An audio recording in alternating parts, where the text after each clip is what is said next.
We're missing Troy, so we don't have a good product. Silk underwear. It's a good product. I don't know. I've never used it, but I'd be Except open when to it. Yeah, I don't know. Are they easy to clean? Wait, what were you going to say? I'm interested in that. Oh boy, no. Let's get started.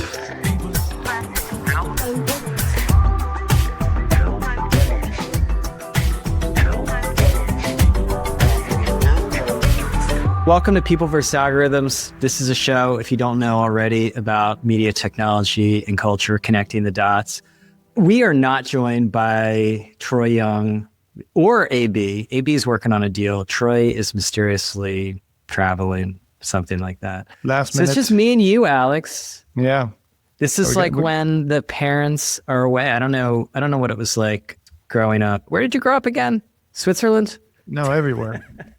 You grew up all over. You grew up in a petting zoo in Cyprus, Yep. I think. Mm-hmm. Part of it. But in when the parents went away, at least in like the sort of late 80s American suburbs, the kids had parties.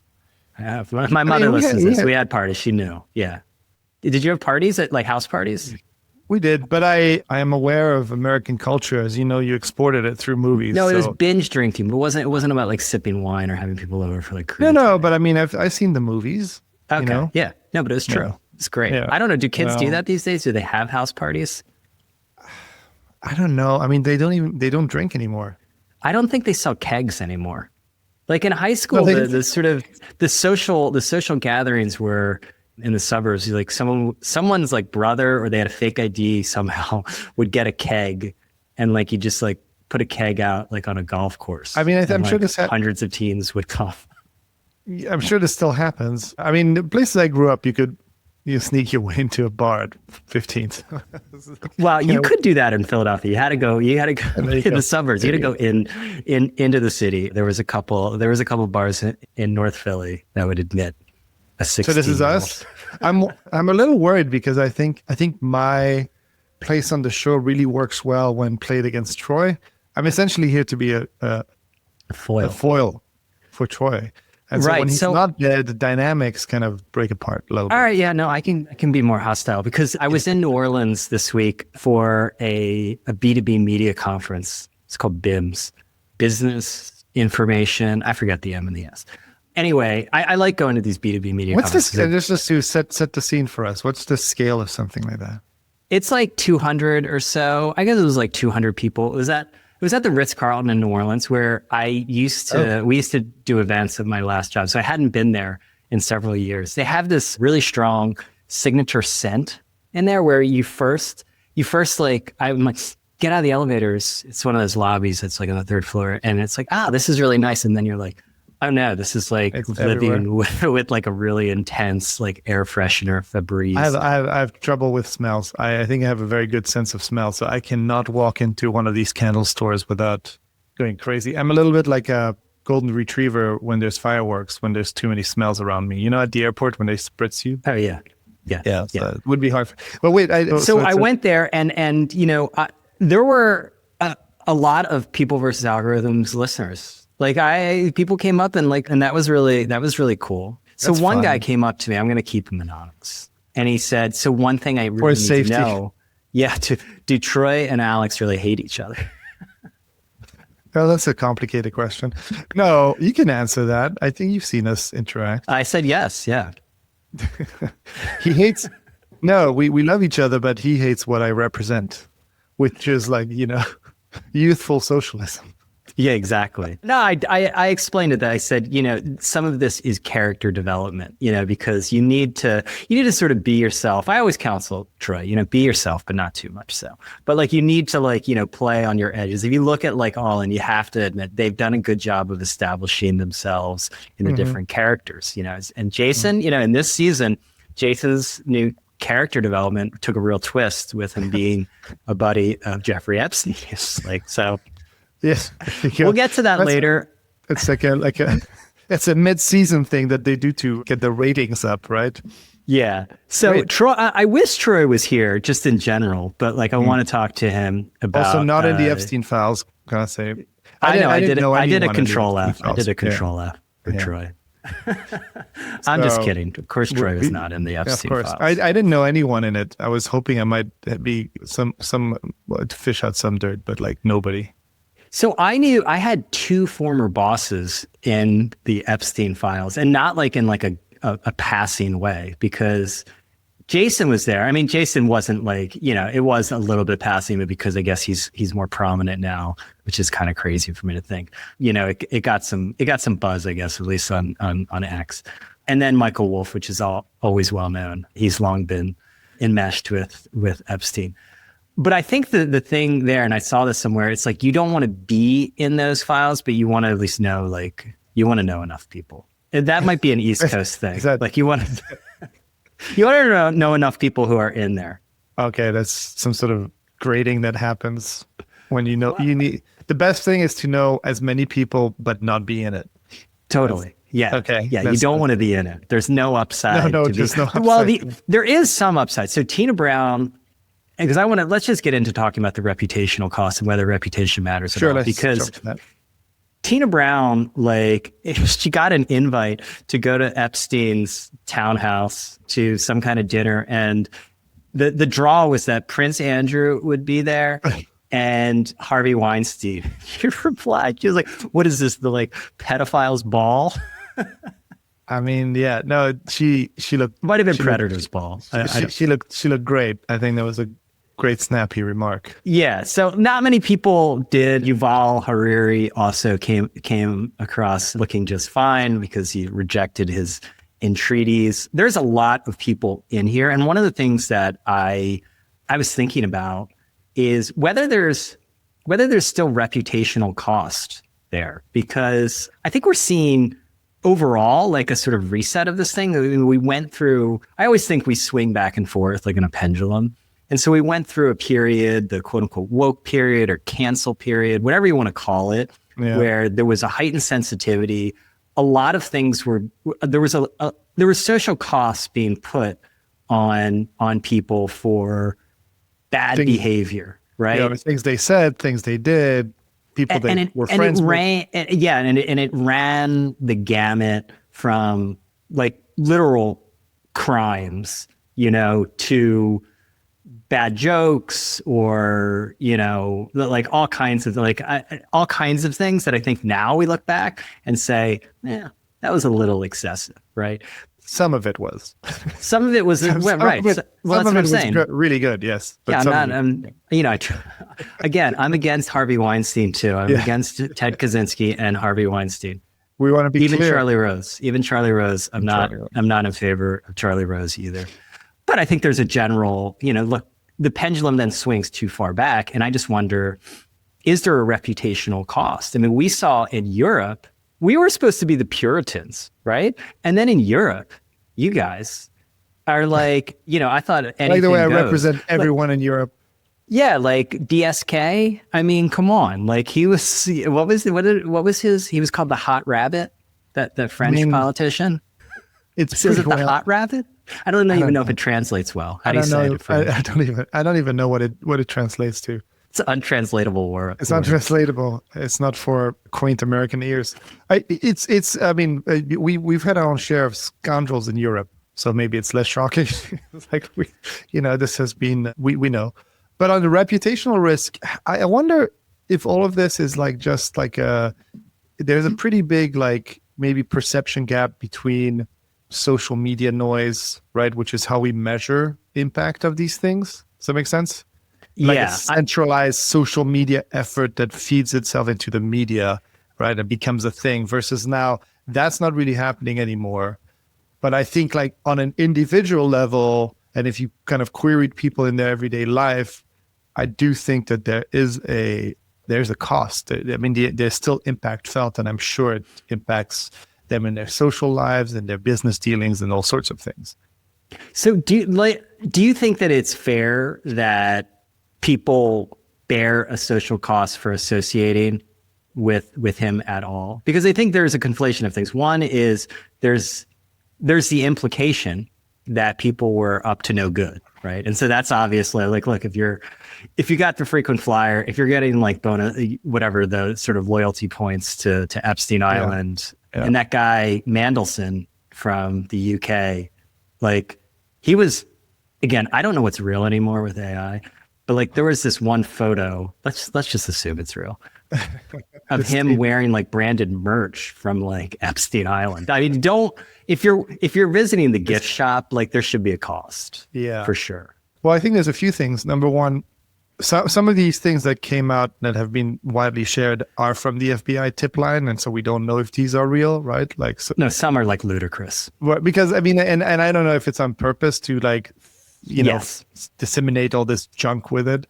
I don't know either, but I'll say yes. On the other hand, also there's like some of this messaging could be innocuous, like, somebody wants to go to a party, right? Somebody desperately wants to go to a party, apparently, like, when it's at its kind of wildest because they had a really hard year working. That's Elon Musk. Elon Musk did not come across great in this. He came across as a desperate dork. Dorks was like, when I read I walked over to my file, I was just like, what a bunch of dorks. All of these guys. Oh, Jesus. And even Epstein. I mean, we've seen lots of videos and stuff like that, how uncharismatic and uninteresting he sounded. And it was kind of bewildering to think that he would have all this entourage. But, I guess for some people that came with perks. The people that I think that came off the worst, outside of the people that look like total creeps, and there's a bunch of them that do, are those that says, I never, I met him once and he was a total creep and we never did again. And then like Howard 3 weeks. I'll do the annotation here, Alex. You're saying it, not me. I'm not worried about offending Howard Lutnick. 3 weeks later, it comes out that like, what are your coordinates? Yeah.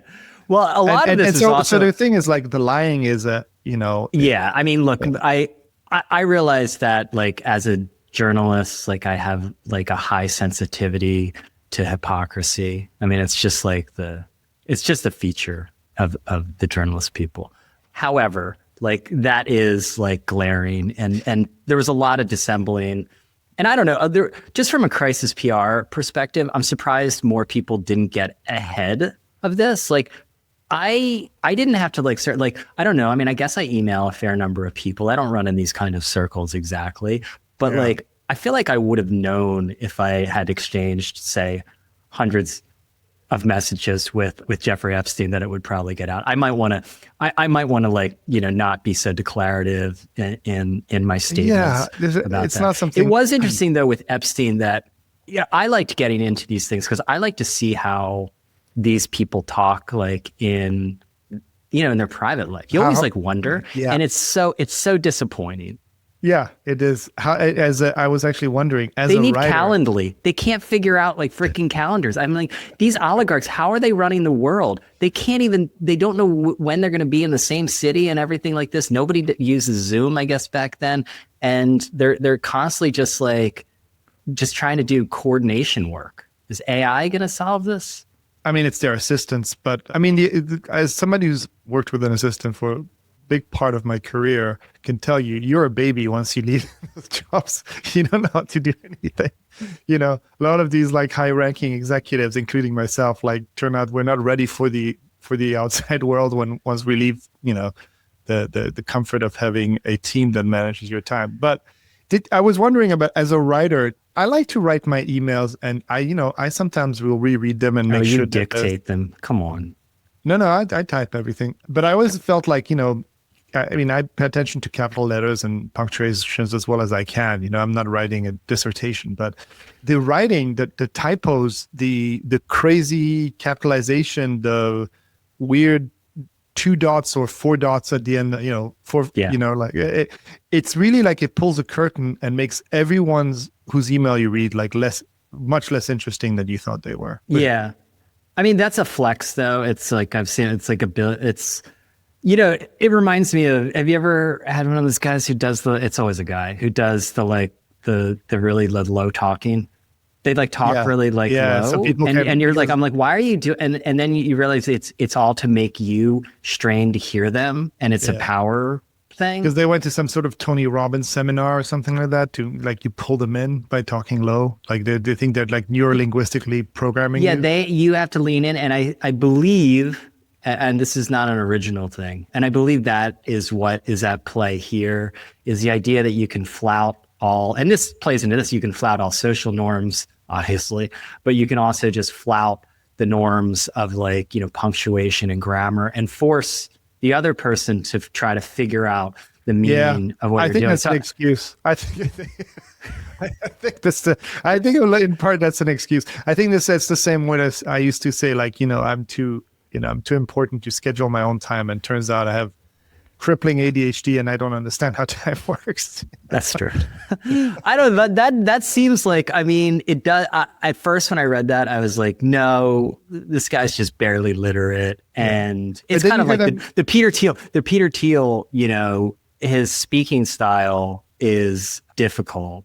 And, then I hear that explained that, oh, well, it's just because Peter thinks so fast. It's kind of like how people who frequently interrupt others, they say, oh, it's just because my mind works really fast. It could be you're an asshole. That's a lot of bullshit. And we assign things to these people. But yeah, it was fascinating. The thing that I've been noticing, and because of the parts of the internet that I engage with, which is, Reddit's still the best social media on still the best, website on the internet, I think, at this stage, is that there are people who are slowly getting dragged into conspiracy theories that were very much rejecting them before, right? Like YouTubers and stuff like that, like CoffeeZilla being one of them, right? Being somebody.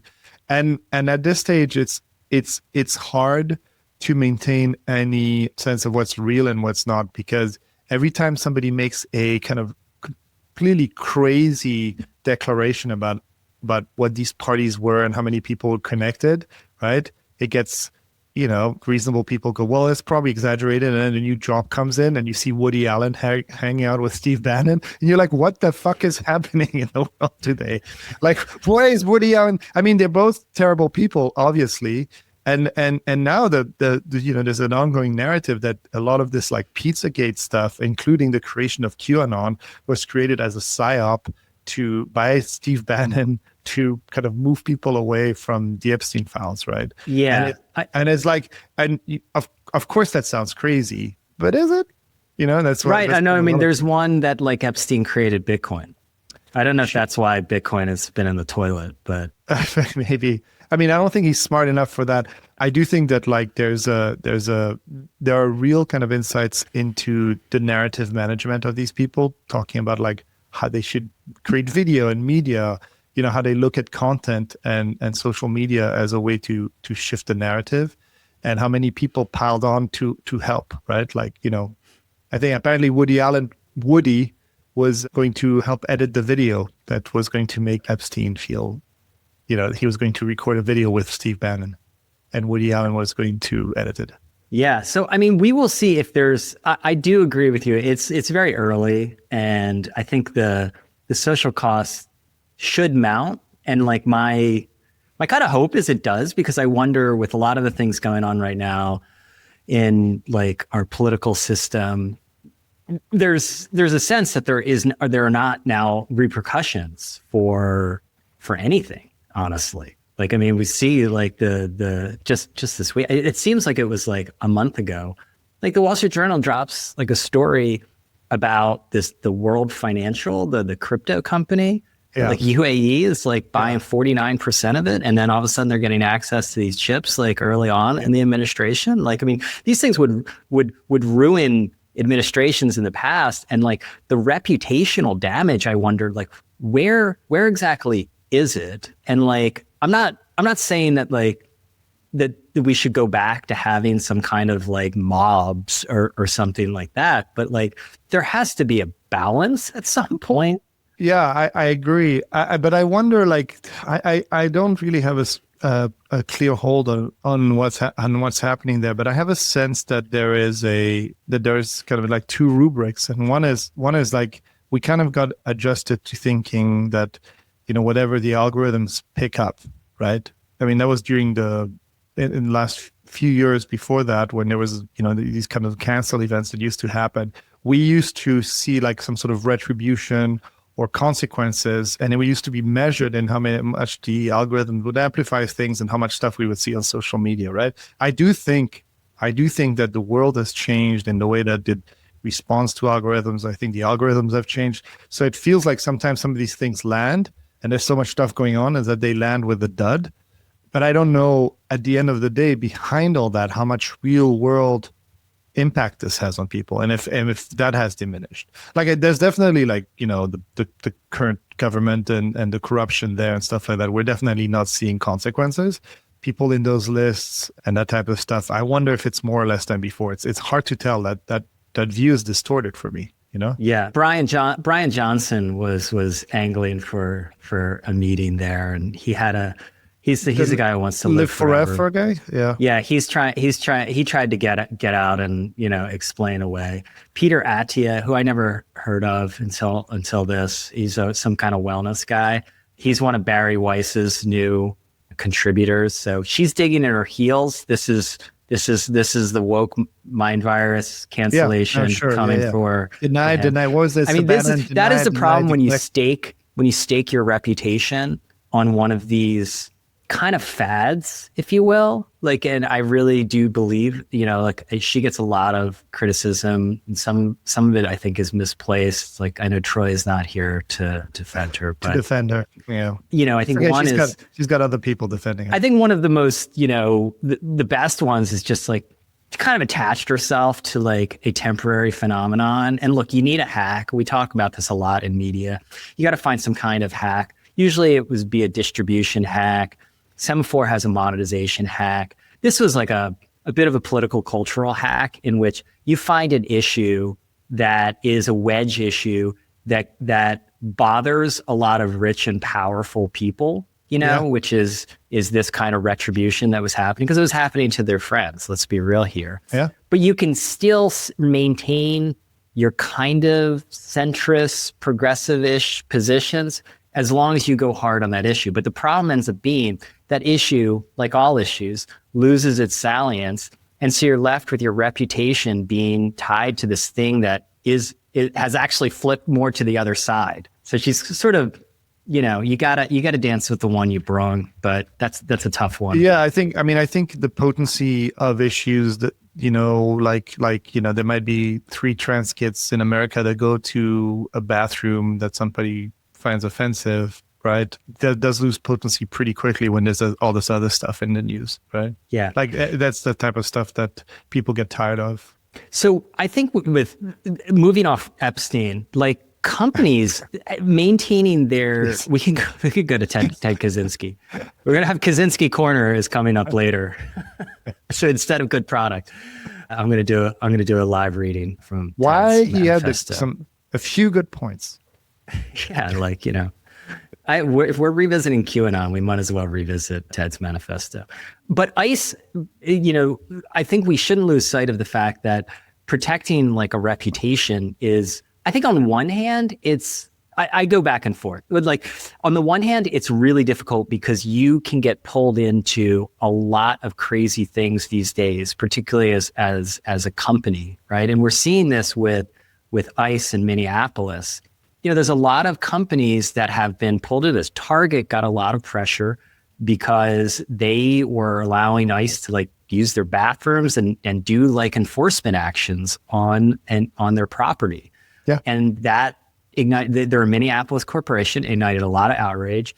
I believe the Hilton was renting rooms to ICE agents, right? And so they were the subject of boycotts. Scott Galloway has started this resist and unsubscribe movement, if you will. And he wants people to, you know, I think he has a good point. Like ultimately, companies respond to market pressure. And, you know, the reason that people start to talk about boycotts and divestiture campaigns in such sweeping terms is because they have an impact, right? I wonder if this can actually work. I do think that we're moving into a time where you can't divorce yourself from the political environment at all. You are going to get pulled into it no matter what in the information space. It is going to happen. And look, we're already seeing the development of different services based on politics. I mean, look at like TikTok, right? You know, TikTok gets taken over by Ellison and by, a very MAGA-friendly cabal. And immediately there is the suggestion, real or perceived, that they're putting their thumb on the scale of the type of content that is available through that the algorithm is surfacing. And then all of a sudden there's a rival that pops up, up scrolled, that's getting like a lot of downloads. It keeps rising the popularity. I saw the founder of it he's an Australian. He was born in Jordan, but identifies himself as he's Palestinian. And now this is becoming like an identity thing. And so I'm just like really interested in, one, whether these kinds of pressures on corporations and on individuals will continue, and what the impact of that is going to be. Yeah. The culture around these things kind of evolve and they become a group dynamic. And I definitely feel that, a lot of the protests in Minnesota, et cetera, have brought in other people who feel like, well, I want to participate in some way, or I was ignoring this, but I see that it matters to a lot of people. And it's, we're noticing that, hey, when you do these concerted efforts to fight back in whichever way you can, it can have an impact, right? And I think that the commercial aspects of it, like boycotting, canceling subscriptions, that type of stuff, I think it sends enough of a signal that, sitting on the board, like, that the board of these companies is talking about it. They don't like it. It's going to have some sort of change for sure. Even if the numbers are like, 2-3%, right? Like, like fractional. Yeah. Right? It's just managing reputation to me in this kind of environment is fascinating. I just, because it's difficult and it's a different ballgame. And I think the advantages are something else pops up like the next day. Like, I think that there is a case to be made that you hunker down and that, the mob will move on to the next house at the end of the day. You know who else has a reputation problem?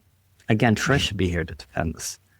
Forbes does. Like, they got to stop with these 30 under 30 people getting arrested. Like, at this point, it is like, it's not even like making the joke like on X is. I think last time I made the joke, Troy got very angry with me. Because it's not even funny anymore, because like it keeps happening. Like another one got rung up for fraud. And at some point, being on the Forbes 30 under 30 list might become a reputational hit. They should not a bonus. You might want to drop it off your LinkedIn. Yeah, they should just merge it with the no-fly list and just be done, like save some of the work. Yeah, it's funny. I wonder, there's got to be some research as to why that statistically happens. I guess when you reach a stage where you're very successful, very young, the odds of you getting... Prodigies are always weird. Hey. What, were you a prodigy? Sorry. I, for a second, quickly declined. No, that's true. I think that's true. But I think there's probably just statistically a reason for that to happen. But I think Forbes has other reputational issues at the moment. I used to see it everywhere in Google searches that I don't anymore. I don't know if they're ready for this new age. Well, they got whacked by the algorithm changes and just search just becoming far less reliable. They have a really successful commerce business there. Like the numbers that I hear out of their commerce, their affiliate business and they flip to buying, right? So best insurance company or whatever, best car insurance, best credit card, that type of stuff. They make a stupendous amount of money off of GLP-1s. That's like a great cash cow. Like if you search for GLP-1s, you're going to find like a Forbes comparison page. And a lot of that comes from because they outsourced it. They got professionals in there that were not part of some newsroom or something. You compare that with how, say, like the Wall Street Journal has handled its commerce operation. The newsroom would be like, no, we can't do that. That's not like in our lane. And Forbes like, no, none of that. We're going to have the professionals do it who are really good at this and don't have the squeamishness of journalists. Yeah, I wonder what the Forbes newsroom even looks like at this stage. That'd be interesting. Yeah. One last thing on the reputation and ICE. It even came to ad tech. because ICE is like looking around for it. It's like, how do we identify people? And so they've got massive budgets. So they issued an RFI for ad tech companies to help them with their surveillance, which isn't going to help the reputation of ad tech, I feel like. Right. Like they've been saying this is not surveillance capitalism. This is where it's just the third party cookie. Why are you like freaking out about this? And then ICE is like, no, you can help us like round people up. That's interesting. I thought that would just run through Palantir, right? Like it's interesting that they would go straight to them. It's an odd. I mean, judging from the wording on the RFI, I think they have no idea what they're doing. Yeah, I think they're assuming like many like who have not come up too close to ad tech that it is far more precise than it is. Like it is. I'm not saying that there's not real technology there, but like it is not exactly like foolproof. I'll just put it. Yeah, I think Donald Trump Jr. woke up with an idea and then made a phone call, and then they started putting out, requests for proposals.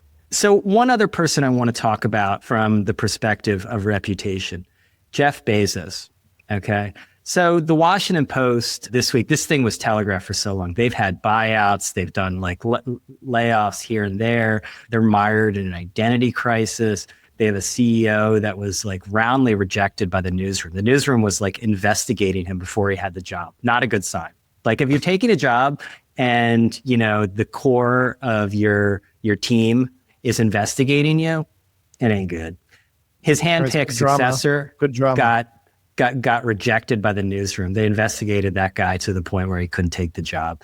Matt Murray, who is in the role there, I know Matt, and I really respect him, and I think he's been put in a difficult situation, and I am rooting for them to figure it out. I do know like several people over there, and I feel I like them, and I am hopeful and rooting for them.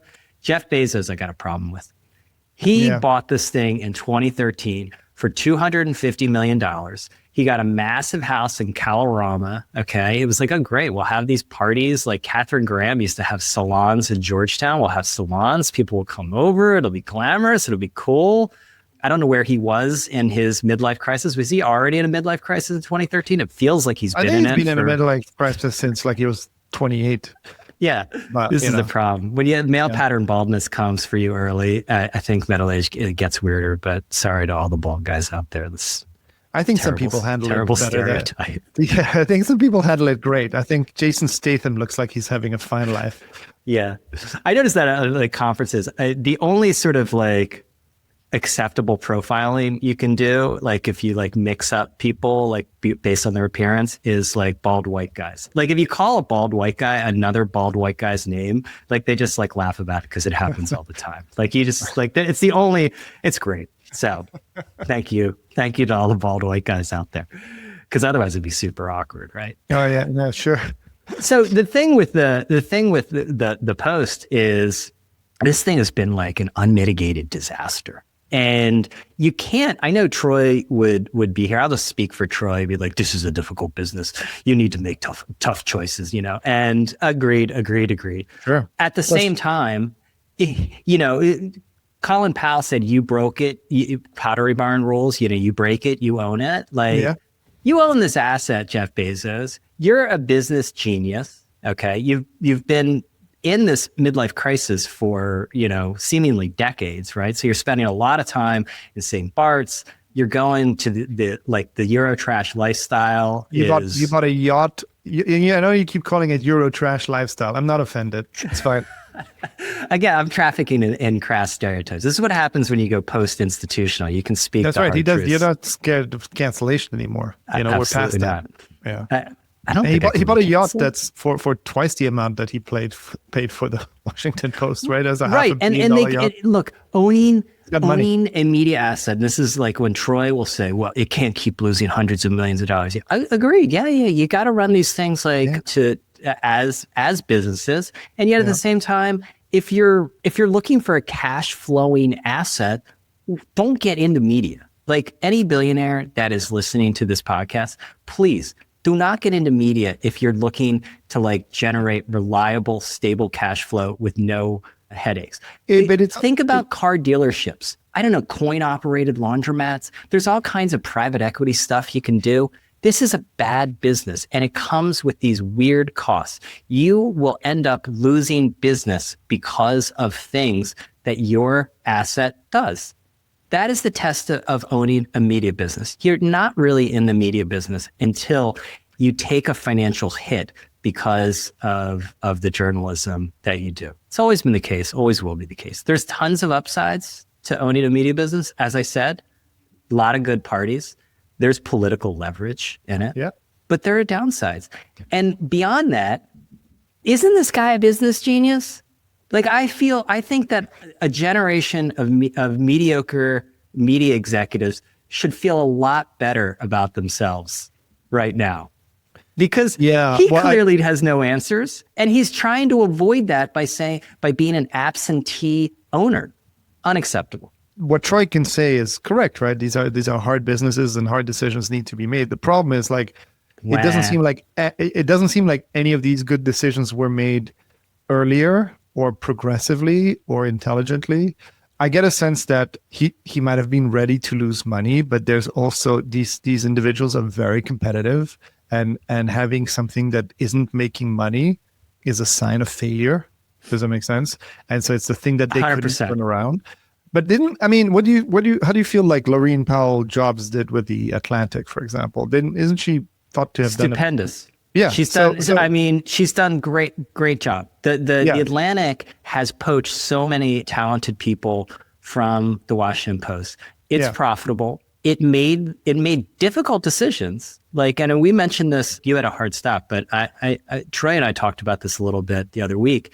When she took over, she did some pretty deep layoffs to a much smaller newsroom, but she did some pretty deep layoffs there. And she made some difficult choices of getting out of some businesses that she didn't think that they should be in. They were doing a lot of the Washington influencer circuit stuff. And she was like, no, I'm going to get out of this event stuff. The video, they were doing a lot of video that wasn't moving the needle. She's like, no, I'm going to do it. And they became a talent first organization. This is the way I see them. And they have a really good subscription business. They do great work. They're immediate. I think that the work that they're doing now, at least from what I remember, is actually as impactful, if not more impactful than it was before she took over. That's success. You cannot say that about Jeff Bezos and the Washington Post. You can't. Yeah. And my guess is that there's a psychology there, or also a person that, ran his company and says, all right, now I don't want you to take pee breaks anymore. And people just did it. And he's dealing with this much smaller asset where people are telling him no and disagreeing.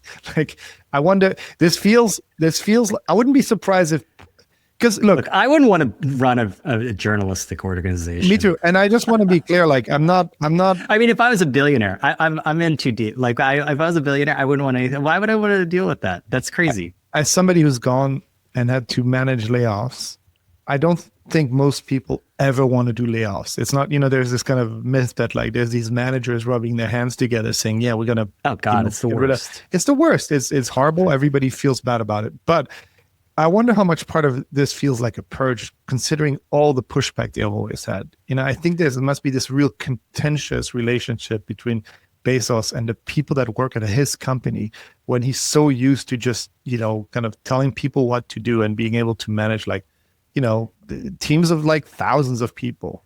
Agreed. So there is absolutely an important cultural element to a lot of these organizations. You can't paint with too broad of a brush, but this is a podcast, so why not? Why not? If you look at the Wall Street Journal and what they have been able to do, and Emma Tucker has done, in my view, a great job of making the Wall Street Journal much more lively and just as impactful and improving the business, as the editor there. And, she's made some enemies internally. She had to get rid of a lot of people. And I know that sounds terrible to say, but there were a lot of people in these organizations who, were not on board with changing things. And that is normal. And that's something that you have to make difficult choices. And some of them, honestly, I've shared them in the WhatsApp. It's like, so-and-so has been working, 36 years, it's like, paragraph 9. And so it's like, wow, this is pretty rough. It's like, yeah, appreciate the efforts for 36 years. But you do have, change is difficult for sure. But ultimately, it's a results business. It's 13 years. 13 years. I agree. And this is, and because Troy isn't here, I'm going to use this platform. This. I like when Troy's here because we can talk about him and like make up his points and make them much more simplistic. The thing is, and that was I think we should be allowed to criticize these people's strategies and how they got there, right? And I think that in this case, it is obviously now something that they're doing in a knee jerk, and it's not particularly well handled. It's potentially existential for the business. And we've seen, things with the Atlantic of people doing it more successfully. So it is possible. And I had that was my same comment about David Zaslav, right? Like, well, he's a genius. I don't think so. I think somebody else could have done a better job, right? Like case in point, he nearly fired his movie studio executive, Pam Abdi, I think, and DeLuca, who like he was looking for other people to replace them, and they went out to have a string of hits. They did the Minecraft movie, they did Sinners, they had 30 Oscar nominations, they had the best box office results. So like on one side he's this business genius that managed to turn Warner around. On the other side, a lot of the decisions that he didn't have making, he got lucky because these people stayed on for long enough to show that they turned around a bunch of money. But we should be able, yes, these are hard businesses, but if you're not ready to run them properly, and if you're not good enough, like you shouldn't be doing it. I'm not going to jump in and say I can turn on a news organization or a media organization, right? And obviously the Washington Post was terribly run, and now they're suffering for it. And I don't know what's going to come out of that, Yeah, no, it's a big loss. And, this stands in contrast to a lot of what I heard in New Orleans, because the B2B world is totally different than this, right? It's not glamorous. The parties are not you that great. The Ritz, it's like 200 people at the Ritz sounds pretty exclusive. No. They're like all, so, I mean, I've spent a lot of time in fancy hotels, resort hotels, because of the corporate conference circuit. I expected it would be like the La Quinta outside the airport, but it's offensive. It's offensive to B2B. No, it was a nice event, but like there was much more. These are good businesses. Like B2B media businesses are frequently really good. And the reason is because they actually do have a moat. And you know what the moat is? They operate in really grotesque areas a lot of times. Like they're every, they say like the real rich people are like the people like, the local owner of car dealerships, or, the plumber, like, and think about every single business, every single one needs information services. Information, if we learned anything from Epstein, it's literally just an information game. That's what the economy is, okay? And they're going to need that kind of information, and they don't have a lot of competition. So that's the good news. So they end up having much more stable businesses, okay? On the flip side, you notice without the competition, they have what one person described to me as like a high tolerance for horrible design. These things look like, they're like on like .net websites. One guy was telling me, he was like, yeah, we bought this meat machinery like publication from like the owner who was like 83. We quote unquote replatformed it. He's like, that means we got WordPress. They like moved it. Yeah. We actually, ironically, in my old life as running a digital studio, we did business with quite a few of these, some of them in the Middle East. I think one of them was the MEED or something like that, like some business intelligence for the Middle East and oil companies and petrochemical. Very focused. You know what? Just checked. Still going strong. They haven't shut down. They're still No, they're not gutting their like newsroom at like the Farm Journal. No, like, the Farm Journal is like they're like this is a really good business, like the Farm Journal, and it's like privately owned by like 25 people. They got a long-term view. They're in the middle. Everyone eats. Everyone, except for the malt bots. They all eat. Massive industry. They just like, and the opportunities just produce themselves. They just started an avocado conference. Okay. And like the avocado, and I was like, well, that's kind of funny. And then I look it up. Avocados in the US alone are a $4 billion industry, which is remarkable considering I never saw an avocado until I was an adult. Yeah. You have to be a millennial to buy it. They sold that. Right. They sold the presenting sponsorship to Haas. This is like, come on, it's not that complicated. Forget about all these algorithms. Yeah. We need to focus more. We need to have our own focus, like our own, like very like specific niche. That is money in the bank. I love B2B. And it just shows that if you want to have, I would always say this to, I would get people, we had like a fashion publication, people who work for, sometimes I would get, these young people would always like compare their salaries and stuff. And they would come to me and say, well, I'm getting paid less than the person who's like writing about programmatic advertising. I'm like, great. I was like, master programmatic advertising, start to learn all of this gobbledygook, and then like, start writing consistently about it, break stories, and I will pay you the exact same amount. I was like, but if you're just doing the fashion stuff, it's glamorous. And like, honestly, it's a marketplace and there's dozens, if not hundreds of people who would immediately hit apply now on LinkedIn for the job. That's just how the market works. So if you want to differentiate, go to some place where there's less competition. And I think it's also one of the last few places in media where you can still sell display advertising, because these audiences are so focused. You can literally just sometimes sell a banner on your website and somebody will buy it, right? Because that is true, but that is true. But like these businesses are very heavily on convening and matching up a buy and a sell side. It is a pure economic function. They will only give passing mention to quote unquote live journalism. I did hear that actually from the Farm Journal, but I was like, I don't think they really mean it, because it is about getting buyers and sellers together. I heard of like one event. I was so jealous. They literally don't do any programming.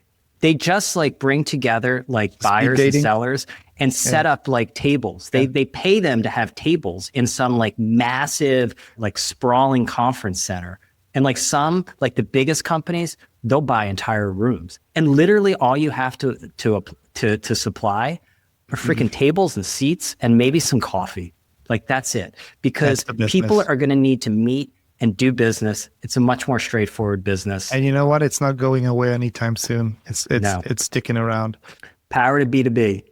We should do a live podcast from the avocado conference. So we should. I know we have Farm Journal listeners. Let's make it happen. I also want to try to get there's all these cons in Vegas, and I've been trying to figure out a way into one of these like builders conferences where they sell like building tools to professional contractors. Oh yeah. That's I want to see that. I want to participate in that somehow, but I don't have the right prerequisites. So in these like these resort hotels run all of these conferences. So like you'd end up in those rooms just by accident. I would take like the wrong turn or something, and then I remember one time like in Vail, I ended up in like an ice conference. Like it was like, and it was like ha ha ha, like ice. And then you start like, do you know how big like the packaged ice business is?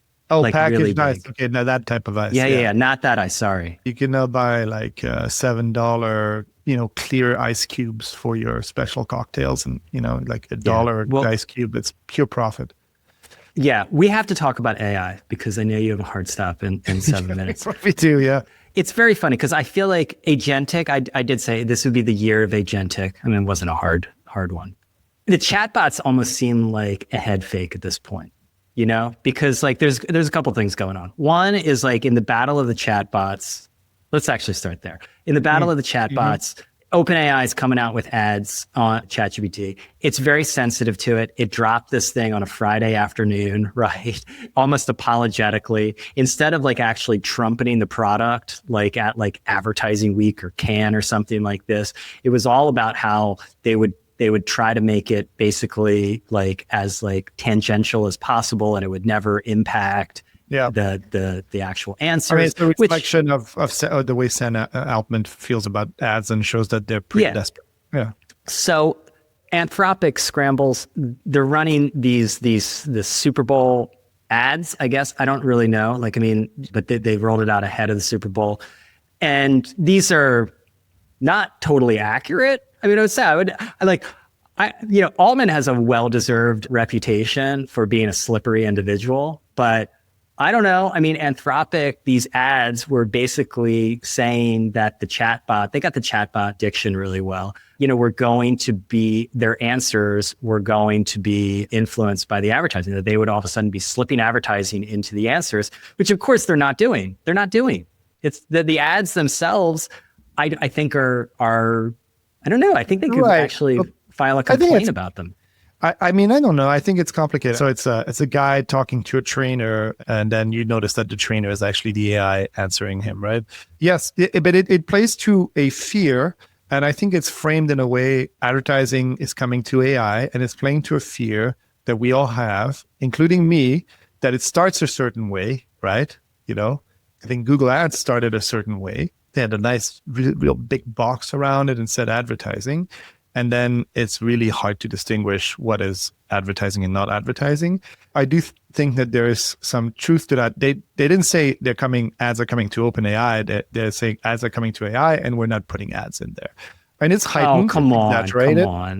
I got to play the Troy here. Let's not be naive. Well, but like I think it's also, ChatGPT. but fine. But everything, I think this type of stuff is fair. To me, it shows that also, like I kind of agree with Ben Thompson. If they were going to do ads, they should have done ads when they didn't have any competition, when they were the only game in town. And then people would have become very used to it. Nobody would have complained. Doing it now feels very kind of knee-jerky and a response to something. And I think that they've also cultivated, big tech companies are also not very trusted. I don't think Sam Altman is a very trustworthy individual. People give a lot of information to the AI, and they should be worried about advertising happening in there. Like it doesn't even matter to me that they're not going to put advertising straight into the answers. I think you could see the algorithms being tweaked in minor ways to say, like if you recommend a recipe that includes an ingredient to which we can put an ad up against. And is it? Yeah. It's not an ad in the thing. It's you know what would be a really good product. Do you remember paid inclusion? In early search, like the search indexing was not exact, right? It didn't get to like all pages. Yeah. And so they came up, and this is a great scam. They came up with paid inclusion, which was like, we will index, you give us a feed, we will index like all those things. And so this is just giving you the opportunity to be ranked in the search results. And it was controversial at the time. LookSmart was a big player in paid inclusion for the old heads out there. But, this was part of the model. I don't think they will go down that path of something like paid inclusion, right? And it will end up, this is a tricky one because, like, as we said before, in some ways they have to not be native, right? Like they're going to have what is in essence almost a display ad product instead of the normal thing, which was like search was so powerful because honestly, you can't tell the difference between like the paid results and the organic results. Yeah. And I think, look, you have to look at incentives and the incentives inside these companies where you're going to have a group of very smart, very highly paid people whose success at the company is gauged on how much they can make the advertising business work at a company that's hemorrhaging money, right? And they're being told, well, there's this kind of like, blood-brain barrier or whatever you want to call it, which is like, we don't touch the AI stuff. And these people are going to be incentivized to get as close to that as possible without breaking that boundary, right? Yeah. And we don't know the repercussions of that. And I can tell you, it doesn't end at a place where you feel like you're going to get completely, free of like corruption answers from ChatGPT. So I think good on Claude. It's not entirely true with the way things work now, but they also say ads are coming. It's a sign of the future. I'm gonna channel Troy here. Okay, you're being an elitist. Okay, sure. Because ads are how you democratize the distribution of this. Yeah. These are global products. Sam Altman came back. Their CMO, I mean, I guess to her credit, clearly used AI in her response, but fine. They had a talking point that ChatGPT has more free users in Texas than Claude does in globally. And that's absolutely fine. And they clearly want to be McDonald's. They want to serve everyone.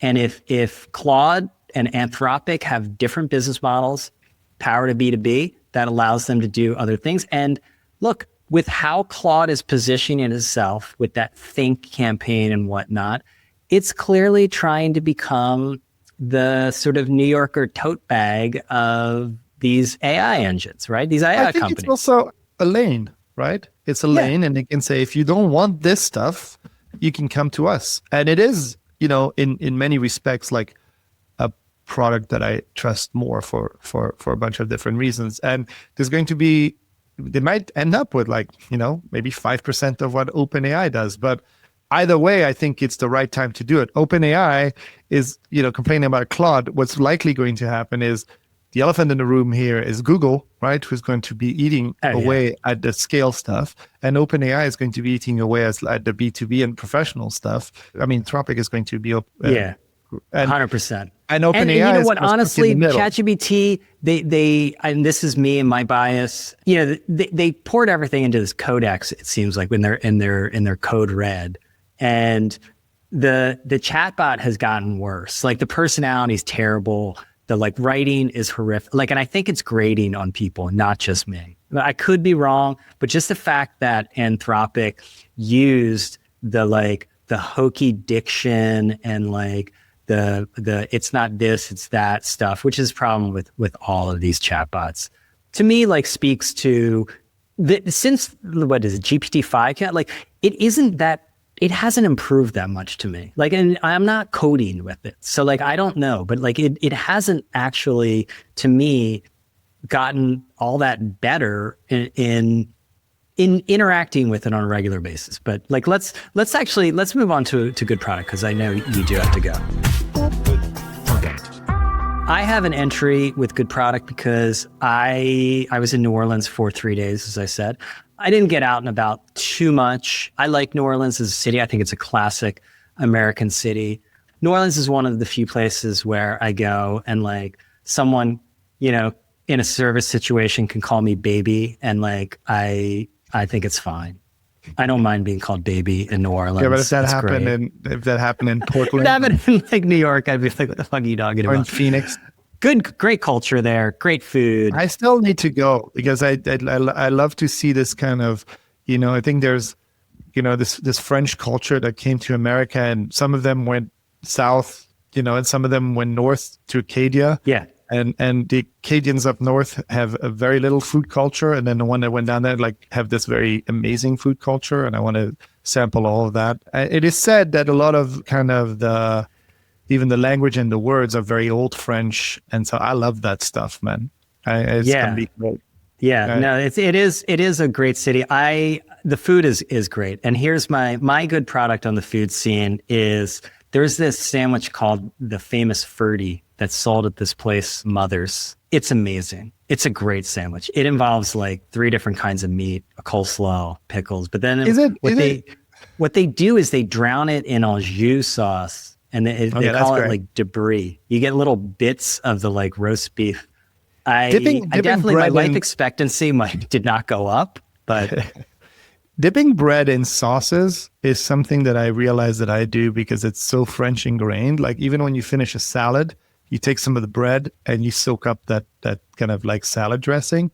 And I do that, and sometimes people think that I'm crazy, but it's nice to see it kind of commercialized like that. Is it one of those sandwiches, though, that the one thing, pet peeve about American sandwiches, too big.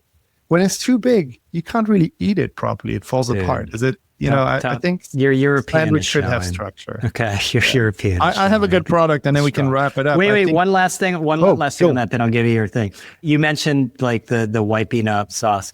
Do you know scarpetta? That is, it's little shoe in Italian, and it is a term for the little leftover it's soaking up the leftover sauce with just a nub of bread. I did it and my wife complains about me doing this, and I was this is culturally important to Italian, and we were in Italy, and I was wiping up some sauce with the bread, knowing that it was bothering my wife, and the guy came by and he was like, oh, little shoe.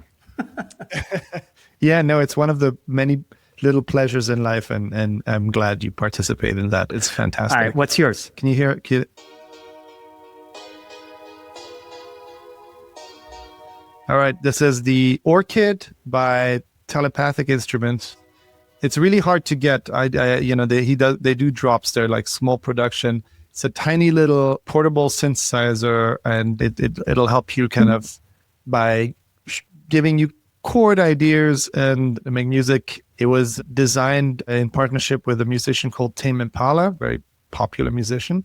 It's plastic. It's a little synthesizer. All of this stuff, by the way, you can do on a computer, for sure, right? But it's more fun to do it on that little thing. Well, it's a reminder that creative expression is really also about feel and about the experience that you have with an object. And I think this is why I like to buy instruments, even though everything can be done on a computer. And it's a reminder that, as everything in our life becomes digitized, it is sometimes nice. And I think you create a different output if you sit down at a typewriter, or you use a camera, or you pick up a little synthesizer, or a guitar, or you got to go acoustic sometimes. You just, different things come out. The tool is such a device for the selection of what comes out creatively from you. I don't know if that makes sense, but it is like a filter of whatever you're feeling, and what comes out is different than if you sit at a computer.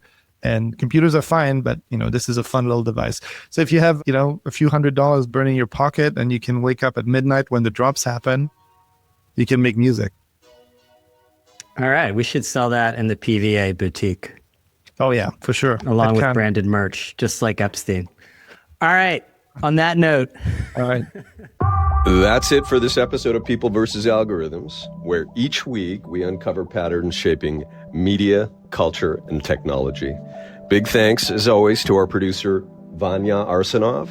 She always makes us a little clearer and more understandable, and we appreciate her very, very much. If you're enjoying these conversations, we'd love for you to leave us a review. It helps us get the word out and keeps our community growing. Remember, you can find People vs. Algorithms on Apple Podcasts, on Spotify, and now on YouTube. Thanks for listening, and we'll see you again next week. This is fun. Thanks, Alex. See you next week. See you next week.